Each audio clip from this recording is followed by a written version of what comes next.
کومل کے والد کی طبیعت بہت خراب تھی۔ اس کے دن رات ہی ہسپتال کے چکر لگ رہے تھے۔ وہ بہت زیادہ پریشان تھی۔ صوبیہ بھی رہنے کے لیے گھر آئی ہوئی تھی۔ خود تو اسے پسند تھا کہ وہ آرام کرے اور کام سے چھٹی ملی رہے، لیکن کومل کو جب بھی وہ چھوٹے موٹے کام کرتے دیکھتی تو اسے غصہ چڑھ جاتا۔ وہ ہمیشہ ہی اپنی امی سے شکایت کرتی کہ بیگم صاحبہ ابھی تک آرام کر رہی ہیں، رمشا ہی سب بڑے کام کرتی ہے، لیکن ساس بھی اس پر کوئی خاص توجہ نہ دیتی۔ گرمیوں کے دن تھے اور صوبیہ کمرے میں سکون سے کولر کے آگے لیٹی ڈائجسٹ پڑھ رہی تھی جب اسے صحن سے بچوں کے لڑنے کی آوازیں آئیں۔ وہ جانتی تھی کہ کومل ہی بچوں کو دیکھ رہی ہے۔ صوبیہ خاموشی سے اٹھی اور کچن کی کھڑکی جو کہ صحن میں کھلتی تھی وہاں جا کر کھڑی ہو گئی کہ دیکھوں تو کیا ہوتا ہے۔ کومل کا بیٹا اس کی گود میں سویا ہوا تھا، تبھی وہ پلنگ پہ بیٹھی دور سے ہی بچوں کو چپ کرا رہی تھی۔ ہمیشہ کی طرح صوبیہ کا بیٹا شرجیل شہریار کو مار رہا تھا۔ شہریار نے بھی اسے غصے سے دھکا دے دیا۔ کومل بار بار دونوں کو تنبیہ کرتی کہ پیچھے ہٹ جاؤ، پیچھے ہٹ جاؤ، لیکن دونوں ہی نہ سن رہے تھے۔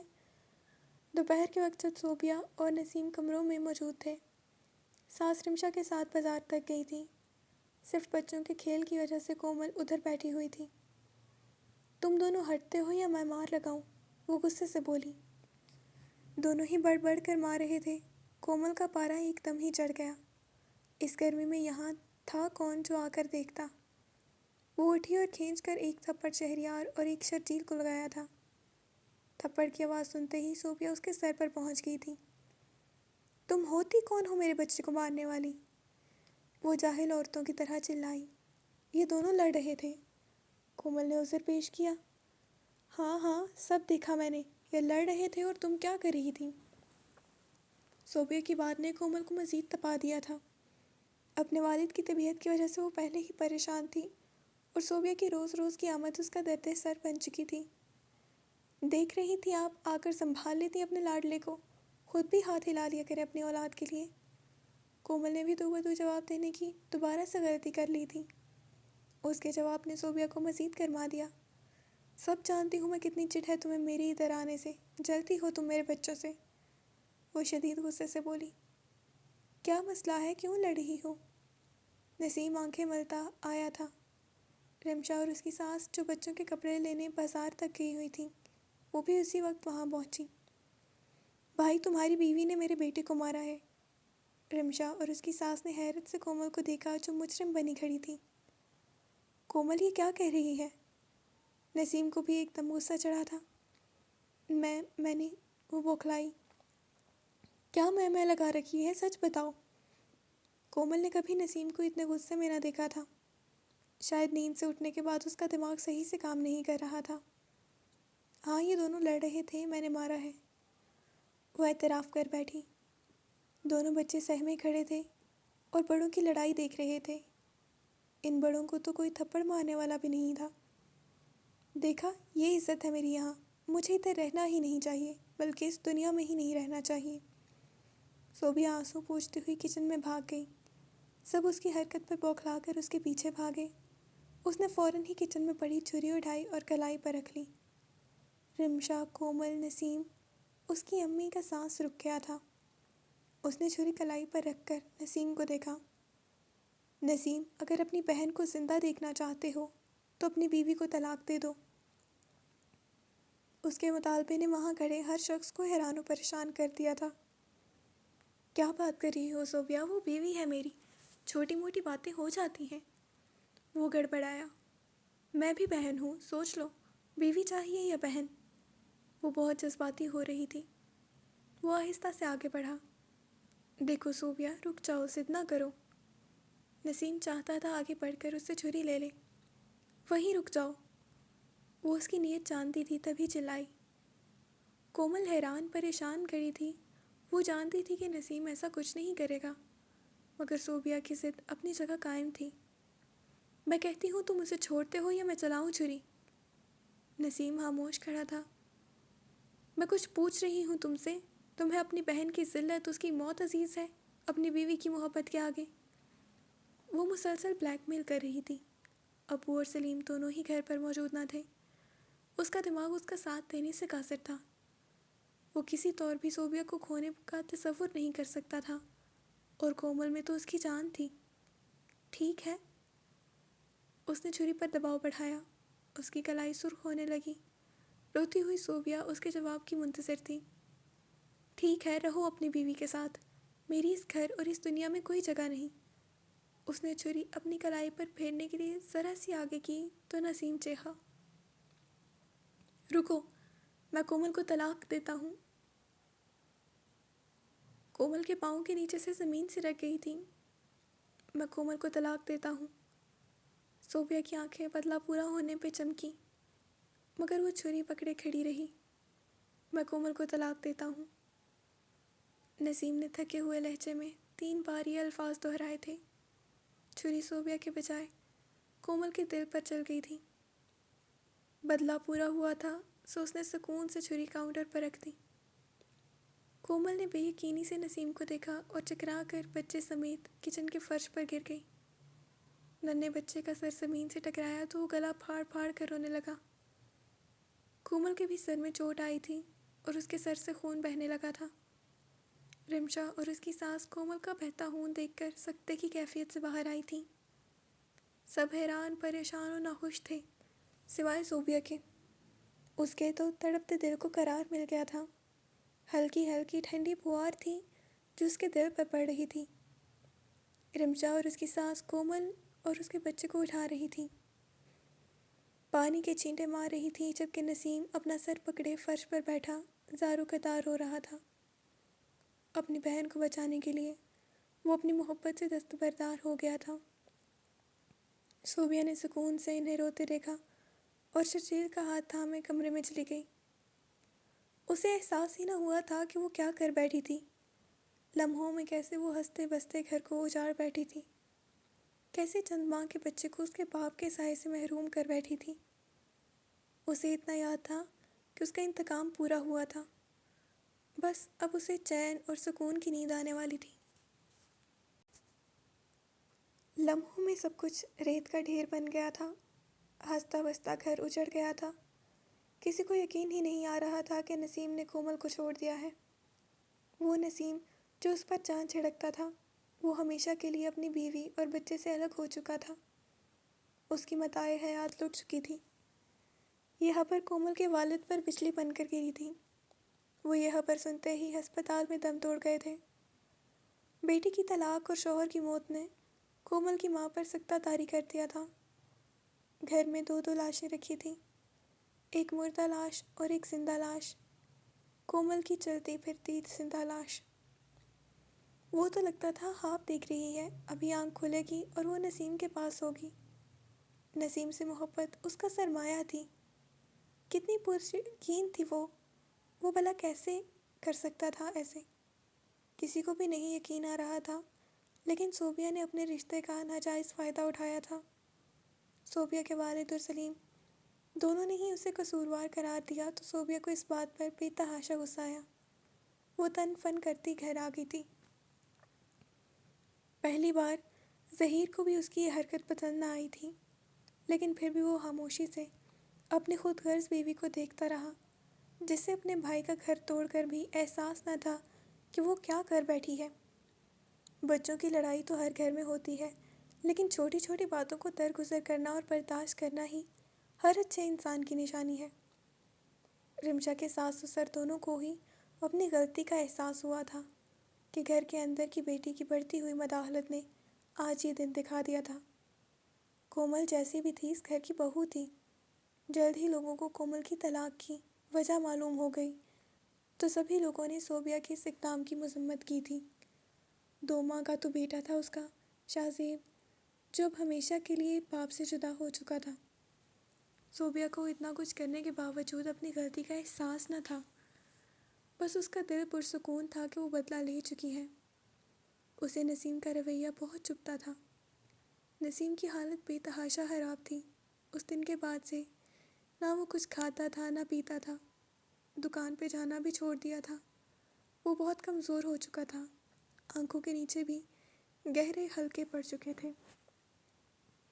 جو اسے دیکھتا اس کے غم کو سمجھ جاتا، جس کی وجہ سے وہ صدیوں کا بیمار لگتا تھا۔ کسی چیز میں بھی اس کا دل نہ لگتا۔ صوبیہ کو گھر میں دیکھتے ہی وہ باہر نکل جاتا، کیونکہ وہ جانتا تھا وہ اتنا بڑا نقصان کر بیٹھا ہے کہ شاید اب صوبیہ اس کے سامنے نظر آتی رہی تو وہ وہی چھری اس کے گلے پر پھیر دے گا۔ کومل کے چھوٹے بھائی نے والد کی وفات کے بعد دکان پر بیٹھنا شروع کر دیا تھا۔ کومل کا تو سسرال میں سارا وقت سکون سے گزرا تھا۔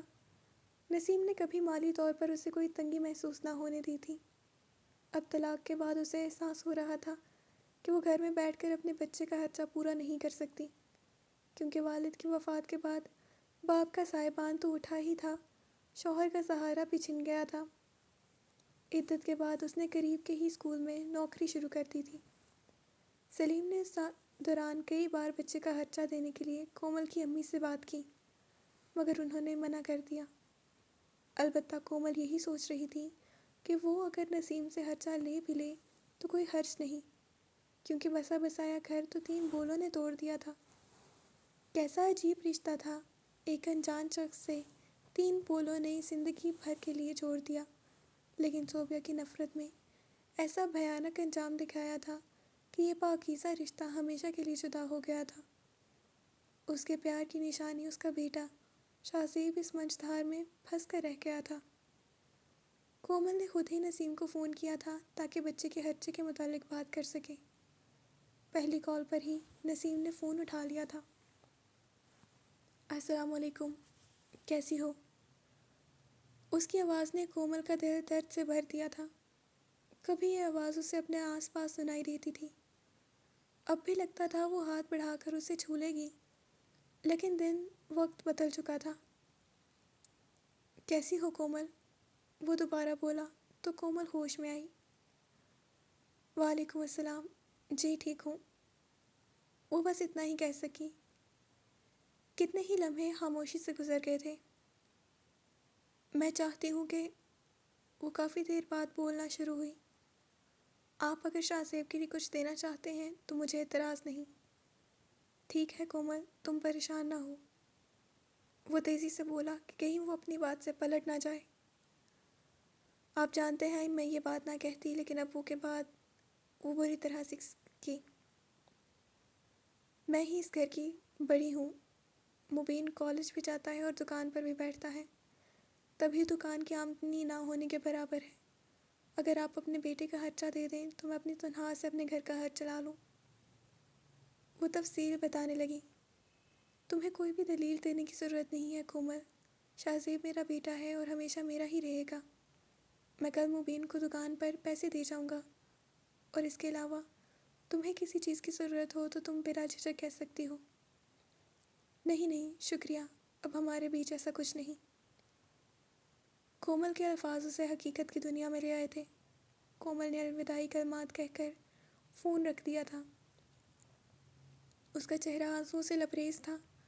وہ دونوں ایک دوسرے سے اس قدر محبت کرتے تھے کہ جدا ہو کر بھی ان کے دل جدا نہ ہو پائے تھے۔ نہ جانے یہ وقت نے کیسی کروٹ لی تھی کہ 2 محبت کرنے والے دلوں کو ہمیشہ کے لیے دور کر دیا تھا۔ رمشا کو بھی اس سانحہ کے بعد بری طرح چپ لگ گئی تھی، بلکہ ہر شخص کو ہی لگی تھی سوائے صوبیہ کے۔ رمشا کو صوبیہ کے آنے پر ہمیشہ کومل کی کئی باتیں یاد آتی۔ پہلے مسکراہٹ لبوں کا احاطہ کرتی اور پھر ایک آنسو کونے سے ٹپک جاتا۔ کتنا کہا تھا مت اعتبار کرے اس محبت پر، اس نے تو رسوا ہی کیا ہے ہمیشہ عورت کو۔ نسیم کی محبت پر کتنا یقین تھا اسے، اور نسیم نے کتنی آسانی سے بیوی اور بہن میں سے بہن کو چن لیا۔ لیکن کیا نیا کیا تھا؟ سب مرد یوں ہی تو کرتے ہیں، ماں اور بیوی میں سے چننا ہو تو ماں کو، بہن اور بیوی میں سے چننا ہو تو بہن کو، اور بیوی اور اولاد میں سے کسی کو چننا ہو تو اولاد کو۔ بھلا کبھی بیوی کی بھی باری آئی ہے؟ ہاں باری آئی ہے، تو صرف قربانی دیتے وقت، جان کی قربانی، محبت کی قربانی، مال کی قربانی، رشتے کی قربانی، نفس کی قربانی۔ ہر قربانی میں بیوی کا نام ہی مرد کو سب سے پہلے یاد آتا ہے۔ رمشا پیاز کاٹتے ہوئے یہی سوچے جا رہی تھی اور اس کے آنسو گالوں پر بہے جا رہے تھے۔ وہ بھی اس گھر کے لیے کتنی قربانیاں دیتی آ رہی تھی، 3 سال سے اپنے میکے اور گھر والوں کی شکل تک نہیں دیکھی تھی، لیکن سسرال میں چپ کر کے سمجھوتا کرنے والی عورت کا حال اس کے رب کے علاوہ کوئی نہیں جانتا تھا سو وہ خاموشی سے صبر کیے جا رہی تھی اور وقت کٹتا جا رہا تھا۔ نہ جانے یہ وقت کٹتا جا رہا تھا یا اندر ہی اندر اسے کاٹتا جا رہا تھا۔ 1 سال بعد 1 سال گزر گیا، وقت نے ایسی کروٹ کھائی تھی مگر نسیم ابھی تک سنبھل نہ پایا تھا۔ تبھی ایک دن ایک پڑوس والی ان کے گھر آئی اور انہیں کومل کی شادی کی خبر سنائی۔ رمشا کو تو یقین ہی نہیں آیا تھا۔ چلو اس نے بھی اپنا گھر بسا لیا، ساس نے ٹھنڈی آہ بھر کے کہا۔ رمشا کو بھی اس دن سے نسیم کھویا کھویا لگتا تھا، حالانکہ اب وہ دکان پر زیادہ وقت دینے لگا تھا تاکہ اپنا غم بھلا سکے، اور کتنے عرصے سے وہ اپنے بچے کو چھپ کر خرچہ بھی بھیج رہا تھا۔ کومل کے اسکول میں اس کے ساتھ پڑھانے والی ایک کولیگ سمیہ کو کومل کی سادگی اور خوبصورتی نے بہت متاثر کیا۔ اس کے گھر کے حالات جاننے کے بعد اس نے کومل کے گھر اپنے بھائی کا رشتہ بھجوایا تھا۔ 55 سالہ عظیم، جس کی بیوی فوت ہو چکی تھی اور بچے نہیں تھے، اپنا ذاتی کاروبار کرتا تھا، بس اسے اپنے ساتھ کے لیے ایک بیوی چاہیے تھی۔ تبھی اسے شاہزیب پر بھی کوئی اعتراض نہ تھا۔ سمیہ کومل کے تمام حالات جانتی تھی، تبھی اس نے کومل کی امی کو صرف سادگی سے نکاح کر کے رخصت کرنے پر راضی کر لیا تھا۔ کومل کا تو رو رو کر برا حال تھا، وہ بھلا کیسے نسیم کی جگہ کسی اور مرد کو دے سکتی تھی۔ اس نے نسیم کے علاوہ کبھی کسی مرد کو سوچا تک نہ تھا، لیکن اس کی امی نے اسے بہت سمجھایا تھا۔ بوڑھا ہے تو کیا ہوا ہے تو مرد، تمہیں بچے سمیت قبول کس نے کرنا ہے؟ کنواری کنواری ہوتی ہے اور بچے والی کتنی بھاری ہوتی ہے، یہ کسی ماں باپ کے دل سے پوچھو۔ تم اپنے گھر کی ہو جاؤ گی تو میں سکون سے مر سکوں گی، بھلا میری زندگی کا بھی کیا بھروسہ؟ مبین بھی ابھی پڑھ رہا ہے، کب تک تم اس کا اور اپنے بچے کا بوجھ اٹھا سکو گی؟ دل پر پتھر رکھ کر اس نے اس رشتے کے لیے ہاں کرتی تھی۔ زمان اور مکان کے بدلنے سے واقعی انسان کی زندگی بدل جاتی ہے۔ عظیم ایک اچھا انسان ثابت ہوا تھا۔ 1 سالہ شاہزیب کو پتہ بھی نہ چلا کہ اس کی زندگی میں کتنی بڑی تبدیلی آ چکی ہے۔ کومل نے بھی اس کو قسمت کا لکھا سمجھ کر قبول کر لیا۔ یہ اور بات کہ نسیم کی محبت کبھی اس کے دل سے جدا نہ ہو سکی تھی۔ اس کے پیار کی نشانی شاہزیب کی صورت میں ہر وقت اس کے ساتھ رہتی۔ نسیم کو کومل کی شادی سے بہت دکھ پہنچا تھا۔ اس کی والدہ نے بھی اب اس پر شادی کے لیے زور ڈالنا شروع کر دیا۔ اب تم بھی شادی کر کے گھر بسا لو۔ نسیم کی بات سن کر نسیم نے سر اٹھایا۔ جس دل میں وہ ہے وہ نکلے گی تو اگلی لے کر آؤں گا، اس نے سادگی سے جواب دیا۔ اس نے تو نکال دیا اور اگلے کی جگہ بنا لی، وہ بولی۔ اس نے بے وفائی کی تو میں بھی کروں؟ پہلے ہی یہ سب کچھ میرا ہی کیا کرایا ہے جو آج تک پچھتا رہا ہوں۔ وہ آنکھوں پر ہاتھ رکھے بستر پر لیٹ گیا۔ نہ میرا بچہ، دل نہ چھوٹا کر، دنیا بہت بڑی ہے، تو بھی کہیں دل لگا لے۔ ماں نے اصرار کیا۔ اماں مجھے بھی وقت دے، مجھ سے نہیں ہوگا، وہ بے بسی سے بولا۔ ٹھیک ہے، جو تیری مرضی۔ انہوں نے بھی ہار مان لی تھی۔ بقیہ اگلی قسط میں، تب تک کے لیے ریڈر ہادیہ کو دیجیے اجازت۔ اللہ حافظ۔